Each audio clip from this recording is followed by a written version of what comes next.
as always, I'd like to deflect a little bit about, me and the club and all that. I gotta say that, I have a lot of help. I mean, the picture behind me was one that I, brought up because those guys are, extremely talented individuals. We have a ton of front office help. I mean, Garth is a very shrewd, good general manager. Obviously, we lost Chris, but we'll backfill. We'll do some stuff. Chris Cornish, his medical staff, the fitness staff. I mean, I got a ton of help. And, the game day presentation that we didn't see because of COVID, I mean, the club has always done a great job of, making sure that the atmosphere at Lumen Field now is great. So look, overall organizationally, I think this club is first rate, first class. One of the flagship, I can tell I'm boring Matt Calkins already, so I'll go fast. It's one of the best clubs in MLS, and I'm very, very proud to be associated with this club. Thankful for Adrian, thankful to the ownership, and it's just it is a big day in the club, but I'd prefer to focus on some of the other success that the club has had rather than always just a singular guy, because it takes more than just one guy to have a club be successful. Thanks, Brian. With that, we'll turn it over to you guys. Just two reminders before we do. Please keep your lines muted unless you have a question to ask. That way we cut down on the background noise, and we have a recording of this as well. So if anybody needs the playback after, it will be available. We are recording. With that, I'll get out of the way and open it up to you guys. Well, Brian, Nico here. Just congratulations, obviously, on the extension, and to help you deflect some of that attention, I do want to talk about those behind you and ask you if you expect any changes into your coaching staff, or is everybody be coming back as far as you know? Nico, I am very confident that the gentlemen behind me in the photo will all be back with the club. Obviously, it's not an official announcement, but I'm very hopeful that the last couple of details will be ironed out. Obviously, Gonzo got a lot of press, and rightfully so, with the DC United job. They're all super talented coaches, and I'm hopeful that very soon we can make an announcement officially. Brian, again, congratulations. Thanks, Jeff. Good to see you. Good to see you too. Just to continue along the vein of some of the successes of the guys, I mean, you've had a lot of success now with this team. You got 2 championships under your belt. You've been to 2 more finals. I'm just wondering how big the temptation was for you to try to look outside of Seattle and to maybe even think about exploring a challenge somewhere else, because you've accomplished quite a bit here. So I'm wondering what that thought process was for you. Yeah, it's a great question, Jeff. What I would say is that Seattle was always my preference. I mean, that's kind of the obvious, answer. But there certainly were days, Jeff, where I thought about, okay, what if this doesn't happen? What if there is an opportunity that I would seriously consider in another market with a different club? The way the negotiations went over the course of time, yeah, it was long, but there were certain issues there with, COVID and the uncertainties of some of that sort of, just the way the season played out. But, I'm pretty pragmatic. I'm pretty realistic. This is pro sports, and nothing is ever guaranteed. I mean, your question could also, be a question for the future. What if in a couple of years something happens, good or bad, that I get fired, or something better comes along? I mean, yeah, I've had thoughts about that, Jeff, but it's obviously always been my first choice to remain here with the Sounders. Brian, you're resigning. It looked to me like the biggest no-brainer in recent local sports history. What was the deal? Well, I mean, you'd have to ask Garth and Adrian what the deal was. I think that there was negotiations that were ongoing from the start, even before COVID. And, my representative was doing his best, and, Garth and Adrian, they have to protect the club. And, sometimes, even the easiest negotiations can have little bumps in the road. But obviously the end result and the smile that you see on my face, Art, is that I'm happy with the deal. I'm happy with the deal, and I'm just glad it's done, and thankful that we can start moving on. Was there a particular point that you wanted to be satisfied with other than salary? Well, salary, longevity, the length of term, getting the assistants taken care of. There were a lot of things that I felt were important for this deal to go through. But, look, I'm not greedy. Money wasn't the top thing. I think the relationship between the club and myself, I think those types of finer points were the things that always were going to keep the deal alive and me not going anywhere. Thanks. Brian, watching the little video that they put together with you on the website, it looked like you mentioned a potential beyond coaching future in there, and you mentioned maybe moving into being a scout in a couple years, I think is actually what you said. If you could maybe expand on that, and if that was meant to be anything other than just kind of like a little line. Well, I mean, look, there's a lot of pressure in coaching. I love the job, but at some point you're going to retire, and why wouldn't you want to retire, fly around the world, watch good soccer, help the club in different ways? I mean, that was just kind of one quick line, Jeremiah, just to kind of, lighten the mood or whatever. I can't even remember the interview, but, at the end of the day, if my coaching career is over, I might look for, I might, if this contract is up, and I might look for other things to do. I mean, it's certainly something I would consider, or I could be like Bruce and continue, or Coach Carroll, who's, a little bit older than I am, then you can just keep coaching. I don't know. I haven't made up my mind yet. So it was not meant as any sort of hard cap on how long you want to keep doing this. No, I mean, look, a lot of it comes down to, again, being pragmatic and reality based. I mean, I could get fired in a couple of years. You never know. So I might to do something different. I don't know. Hey, Brian, only you can say, don't talk about me when it's your press conference. So you make it difficult, to come up with questions kind of around you. But I'll give you a softball, and then I've got a hard one for you.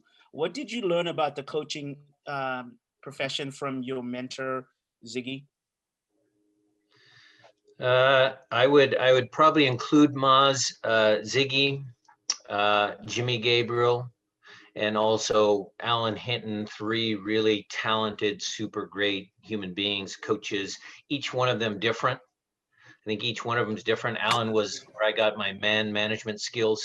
He's very good. It's the players team and, all of that. Jimmy Gabriel was the one that made me really think about how to coach, what to do, why did I do things, how did I do things.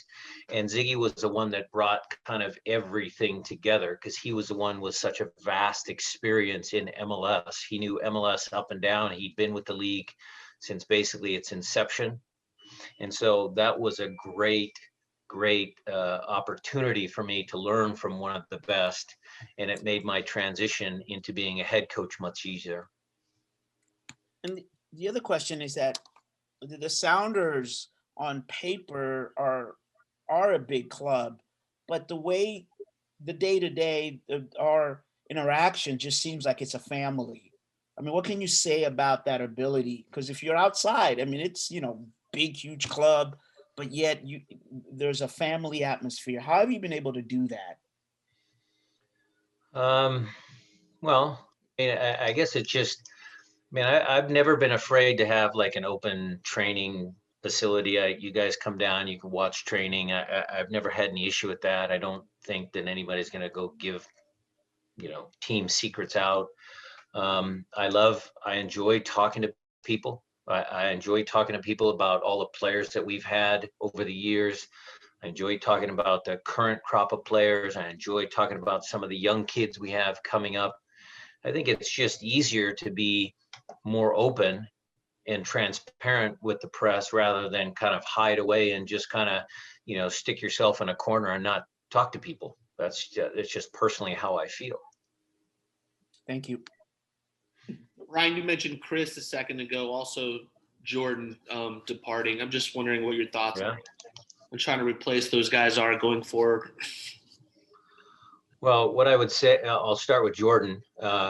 Look, you don't replace Jordan Morris. I mean, you don't replace Clint Dempsey. You don't replace Oba or Roman or whatever. You just try and, do the best you can to replicate success. So whoever, and this is again, look, it's a loan, so Jordan has to perform and things have to come together. But if Jordan does leave the club, I certainly know, I mean, this club, we've said it is a big club. They will go out and spend resources to get a player of similar caliber. I know that for a fact. And so what type of player, who it is, when it is, all of those little things, we're never going to duplicate exactly Jordan Morris, but we'll get close and we'll get a top-notch player. As far as Chris is concerned, I mean, that's a tougher one, Matt, because he's done a really tremendous job of finding players for this club for many years. And his brother Sean has worked closely with him in the last couple of years. We have other resources. We have scouts throughout the world. I think that's still a kind of evolving situation where we sit back and take a look at, what does a post-COVID world look like on the soccer side of things, on the technical side of things. And I know Garth and Adrian are asking those questions on a daily basis. Brian, first of all, congratulations about the contract. You look very happy, and as you can tell, we're also very happy to see you stay. Now that this contract thing is behind, how do you put yourself together to face all the challenges that are coming with having to get new personnel, new players in the middle of a pandemic and still uncertainty about what's coming up? Well, it starts all like on Zoom calls just like this with the coaches that I had actually just on Friday. That was really kind of our first day back as a group. And, we talked about, what do we do when Jordan isn't here for the first part of the season? How are we going to incorporate the young players? What is the training going to look like in COVID again? Do we have to go through the every other day testing cadence? What if there's another positive result? How do we, do things at Starfire with the new, doctor's recommendations of how we go to work every day? I mean, we're not supposed to be in an enclosed space for an extended period of time. So we're starting to work on all these logistics. I'm sure you guys all saw the announcement from MLS today about start dates. So we're already starting to get a plan together on how we're gonna, get through preseason and play some competitive games again. Coach, congratulations on the new contract. You won 2 MLS Cup, 4 Western Championships. So what are the club asking you in your new contract as a main objective?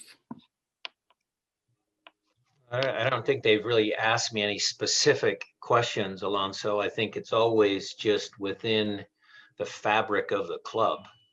The objective of the club is to win as many trophies as games as possible. I mean, that's always been kind of the calling card of the club, even back in the 70s. It was always a pretty successful club. And so I just want to continue. I mean, look, my job security revolves around winning games and winning trophies. So the more I can win, the more we have success, the longer I will be employed. So there hasn't ever been a conversation with Adrian where he has said to me, okay, Brian, this is what you're going to do. He's kind of let me be myself. He's kind of let me do what I want to do. And, that's winning games and winning championships. Thank you. So, Coach, one of the lines in the video also says that born and raised in Seattle. So you wrote a couple of letters to the fans lately, one last year, one I guess today. And you have created a very close relationship with the fans. Being born and raised in Seattle has made your job easier to have that relationship with the fans, or is just something that has been coming along? Well, I think born and raised gives me a little pride in the Seattle community. I changed my background there to the people down in the South End, the ECS down there, because I am, Felipe, an ECS member.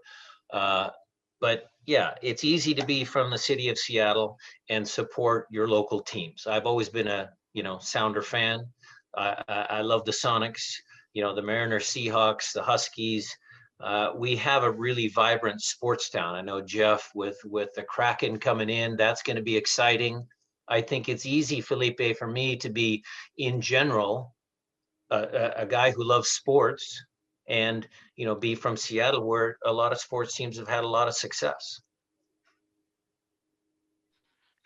Coach, going back to the soccer aspect, I mean, how difficult is it going to be? Just like you said, you don't really know what's going to happen with Jordan, but you got to bring a player to come here and produce in the wings. Wingers already a position that there's not a lot of depth in. How difficult is that going to be? Well, Nico, I'd throw a question back to you. What if I want to play, Will Bruin and Raul up front as two strikers, and we change our formation? I mean, those are legitimate questions that you can ask. How the team shapes up, and the other thing I'll throw in there is, I listened to Gar's press conference the other day. He's very articulate regarding some of the young players and expectations there. I mean, what if one of the younger players breaks through and we can have a good, promising winger from within?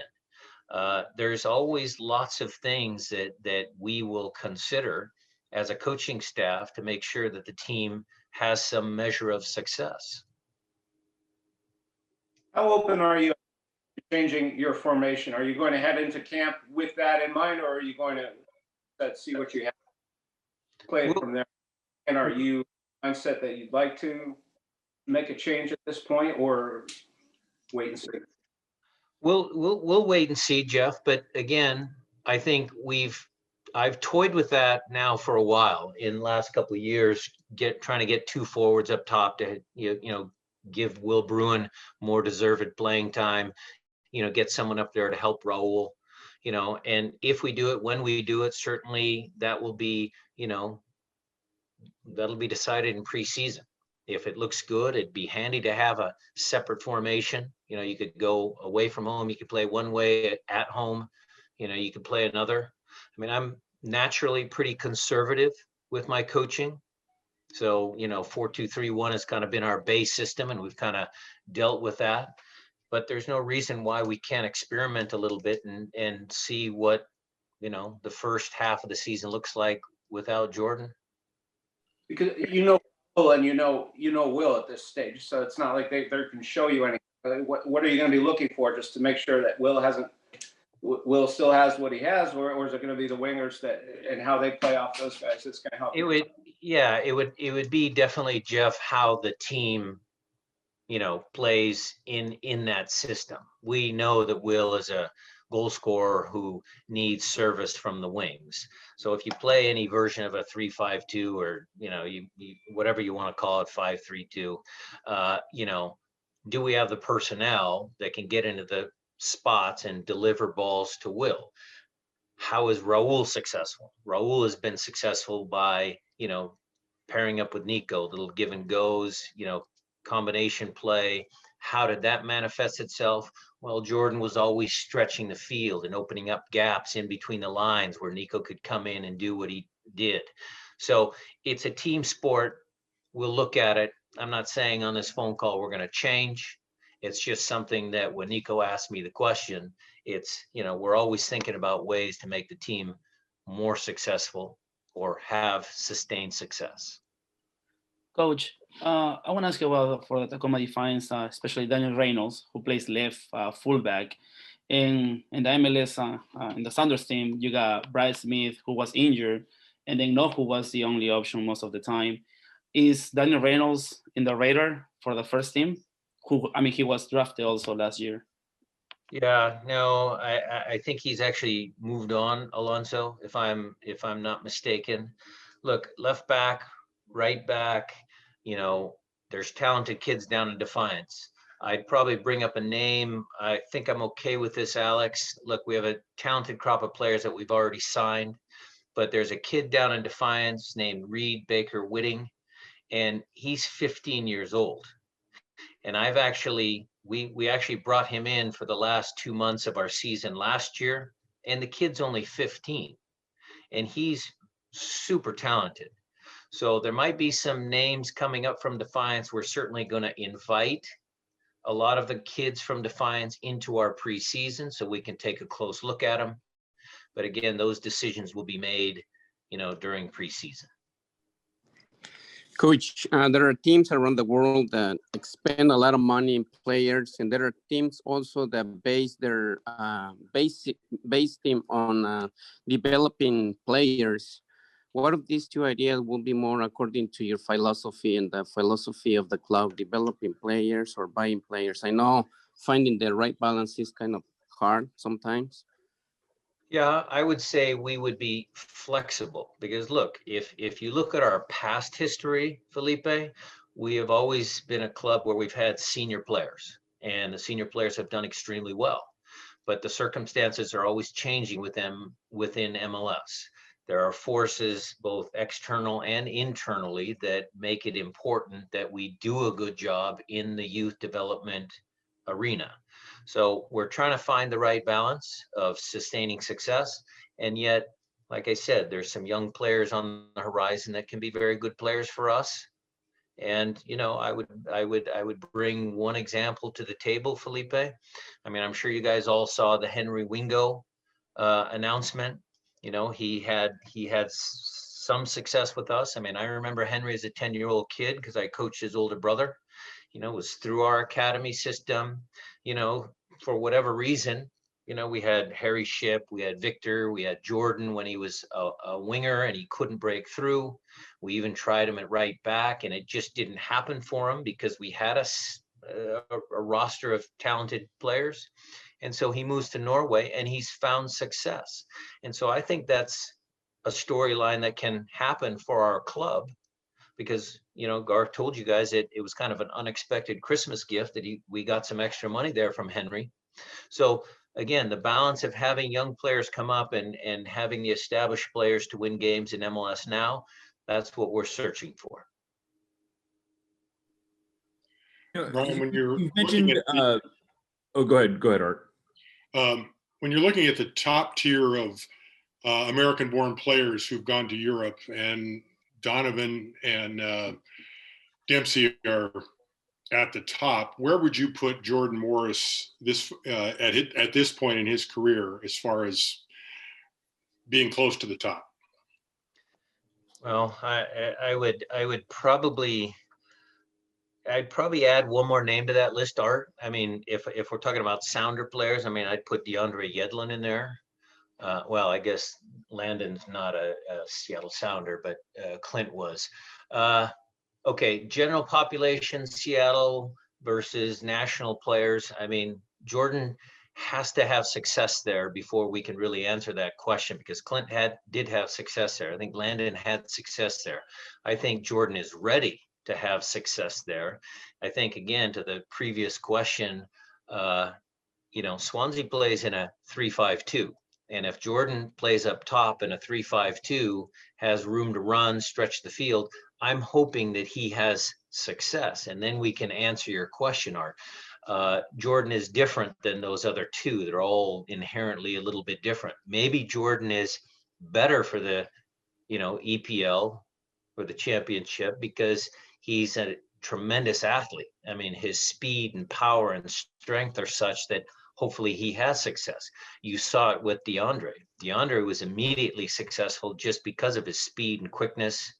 And so that was something that made his success really tangible. Brian, you've mentioned the youth players a few times. That was seemed to be a kind of a pretty big emphasis of Garth when he was talking about Henderson leaving and kind of trying to find that balance between that you talked about, that between success now and kind of setting yourself up for success in the future. Do you feel like you need to change your mindset? What do you just feel like you need to see more from the younger players? Was last year maybe more of an aberration because of the way the season fell? I mean, how do you look back on the incorporation of the young players into the first team and how that could change going forward? Yeah, I remember bringing Ray Serrano, Azriel Gonzalez, my first preseason.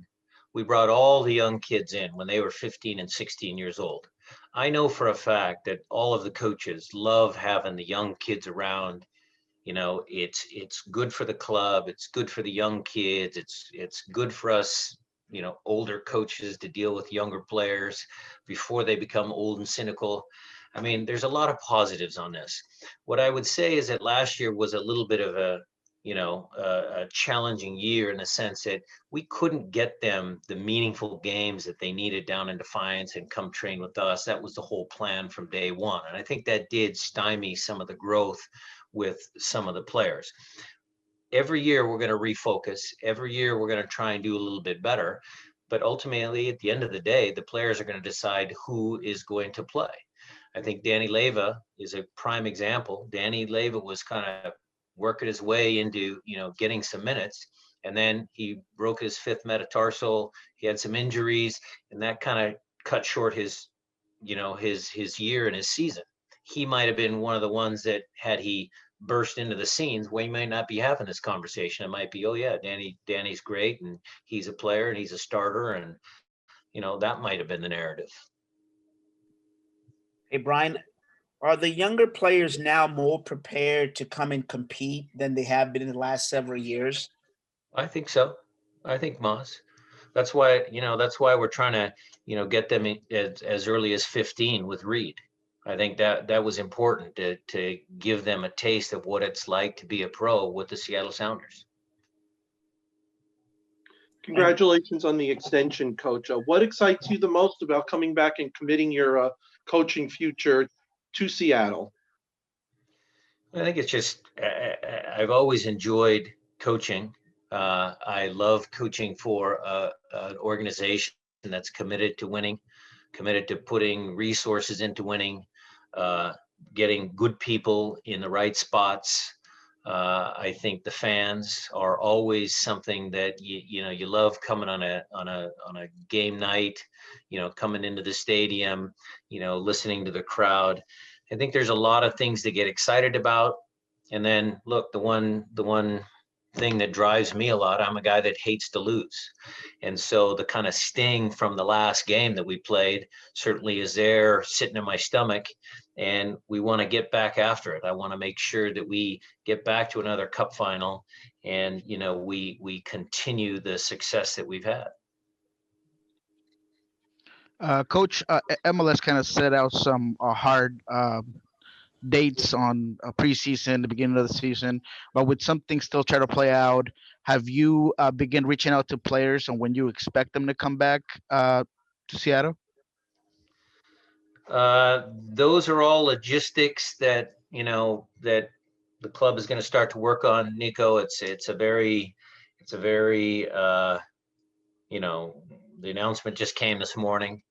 And obviously with COVID restrictions, all of that, I think it's important that, you know, we just start diving into it, and we'll make sure that we bring players back in time for preseason safely, make sure we're following all the quarantine protocols, all of that.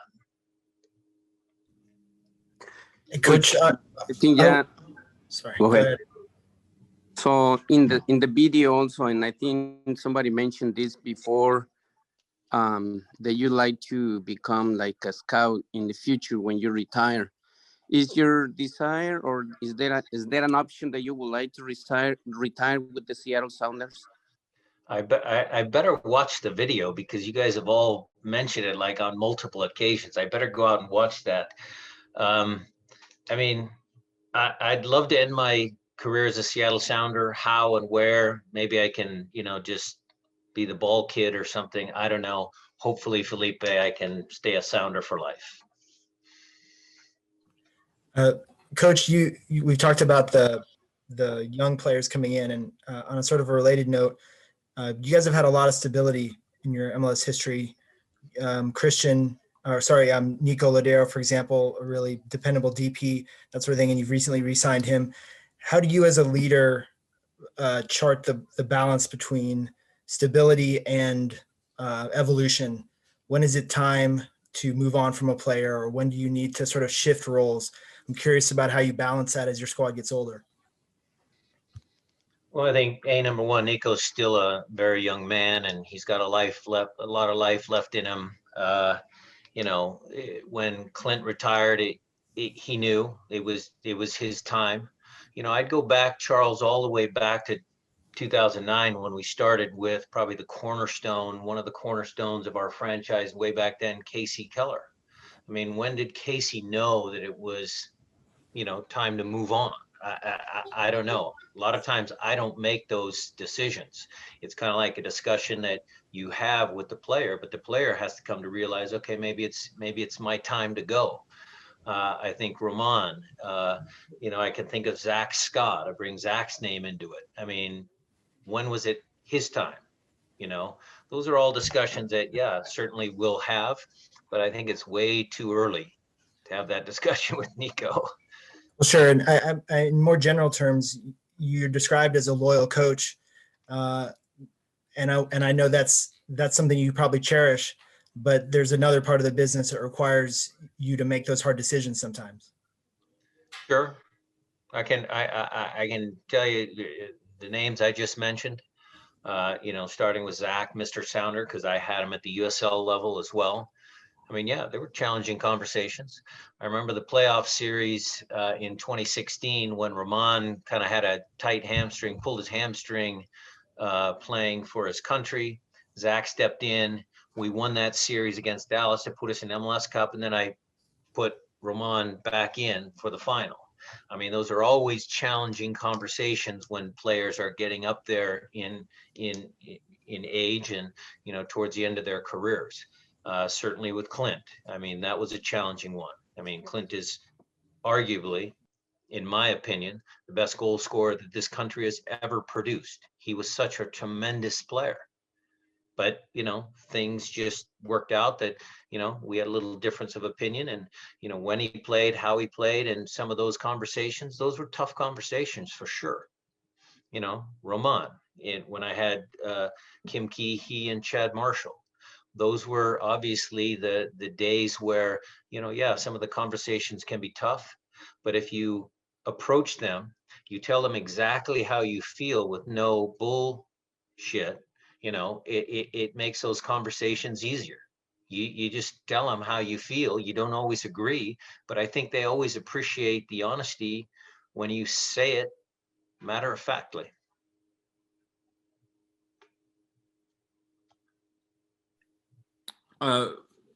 Brian, speaking of some former players of yours, DeAndre Yedlin is apparently having some work visa issues at Newcastle. I'm just curious if you know anything about his situation, or if you've had any contact with him about what he might be doing. No, I have not had any contact with DeAndre, and I wouldn't know anything about his situation, Jeremiah. Great kid, though. Really super talented right back.